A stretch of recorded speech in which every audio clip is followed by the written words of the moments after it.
So while we were waiting on the construction produced lawyers, we had Sam Evanson along with one of our members, Matt Fahrenkopf, went to develop our stage. We wanted to go with a fairly large avenue, and Sam was kind enough to work with us, and he actually built the stage in Maya, and then he and Matt worked together to build the backdrop that would go behind Carlos when he was giving our presentations.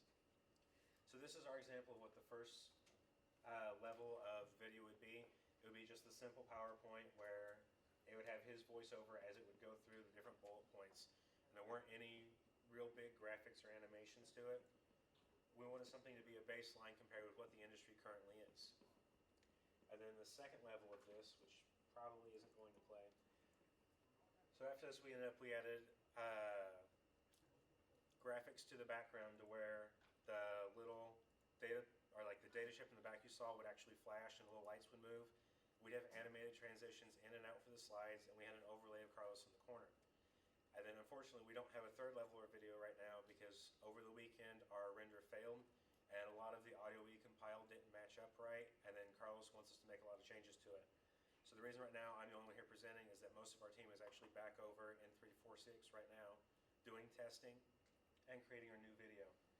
So once we had our footage filmed, we ended up going with tracking. We looked at several different programs and ended up doing it in After Effects. And this is the point cloud that we got from one of our shots.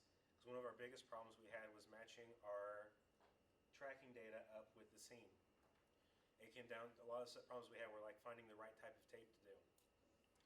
And then we had problems with the actual video itself not being able to match those points up to the footage and the data. And so once we compiled our videos, we found out that we couldn't actually test with a third video. We had to have testing data to work with our paper. We had to have some reference to go by. So we started testing today with videos 1 and 2. And here we have Nate was kind enough to let us take a picture of him while he was testing. And in our testing, we'll have it where they come in and do the pre-test and the pre-survey and then do the test. And the last stumbling block we've hit is the IRB. Even though we're testing right now, we don't actually have approval from the IRB to do testing. So we've talked with Bert, and what we're going to have to do is if we don't get the approval, this will have to be an in-class assignment, and our paper will not actually be able to be published or worked on from there. It'll be just for this class. So thank you guys for the presentation, and we'll hope to see you at our final presentation.